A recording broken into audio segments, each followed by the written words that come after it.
दोस्तों, जैसा कि आप जानते हैं कि हम उर्दू, हिंदी, इंग्लिश ट्रांसलेशन के कई वीडियोस अपलोड कर चुके हैं।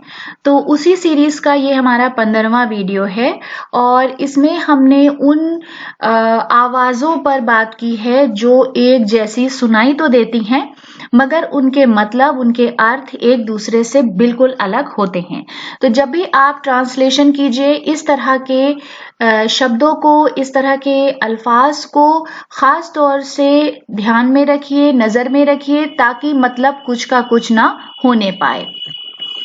तो सबसे पहले हमने दो लफ्ज लिए हैं, कॉन्टिन्यूअल और कॉन्टिन्यूअस। कॉन्टिन्यूअल का मतलब है बार बार, निरंतर, और कॉन्टिन्यूअस का मतलब है लगातार, बिना रुके कोई चीज जब हो रही है अनवरत। फिर हमारे पास तीन लफ्ज हैं, क्रेडिबल, क्रेडिटेबल, क्रेडुलस। तो क्रेडिबल का मतलब है भरोसेमंद, विश्वसनीय।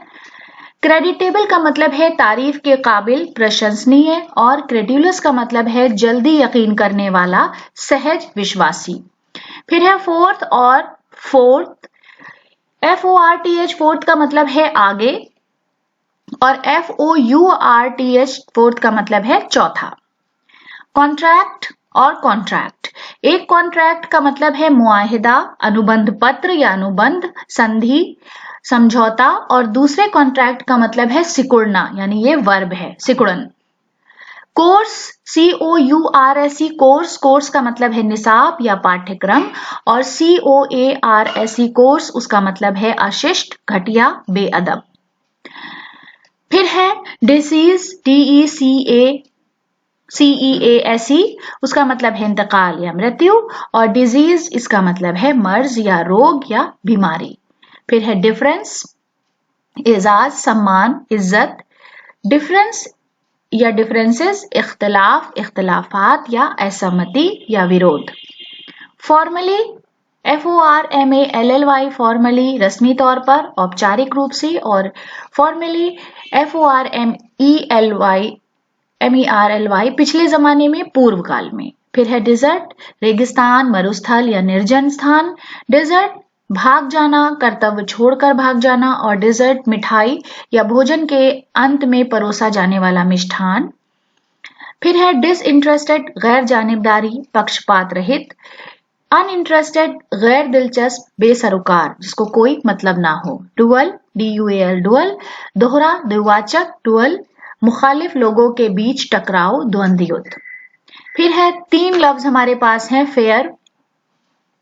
एक्चुअली एक ही लफ्ज है, लेकिन उसके मतलब आप देखिए कितने अलग अलग होते हैं। फेयर, न्याय संगत, यानी जो इंसाफ के हिसाब से ठीक हो। फेयर मेला, फेयर, साफ, शुद्ध या विशुद्ध। फिर है एलिजिबल, अहल, वांछनीय। एलिजिबल, जो पढ़ा ना जा सके, अपठनीय। एक्सपैंड, तौसी या विस्तार। एक्सपेंड, खर्च या व्यय। फेयर के दो मतलब हैं, एक का किराया और एक का मतलब कामयाब या सफल। फर्दर, बहुत दूर, अधिक दूर। फर्दर, आगे या इसके आगे। फिर हमारे पास तीन लफ्ज हैं जिनके मतलब और मीनिंग और स्पेलिंग तीनों अलग है, मगर प्रोनाउंसिएशन के लेवल पे कुछ मिलते जुलते हैं। HAIR, hair. हेयर का मतलब बाल है। उसके बाद है HEIR, एयर। एयर का मतलब है वारिस, उत्तराधिकारी। और फिर है HARE, हेयर। हेयर का मतलब है खरगोश। फिर है फील गुड और फील वेल। फील गुड का मतलब है खुश होना, प्रसन्न होना। और फील वेल का मतलब है अच्छा महसूस करना, यानी कि अगर कोई बीमार है तो फील वेल इस्तेमाल होगा। फिर है फेवर, चीजें या लोग जो गिने जा सकें, जिनकी तादाद कम हो। और उसके बाद एक लफ्ज हम इस्तेमाल करते हैं, फीवर, जिसका मतलब है बुखार या ज्वर। फिर है फ्लोर और फ्लोर। फ्लोर का मतलब है फर्श, भूतल। और फ्लावर का मतलब है आटा। तो दोस्तों, आज के ट्रांसलेशन के वीडियो के लिए इतना ही। उम्मीद करती हूँ कि ये वीडियो आपको पसंद आया होगा।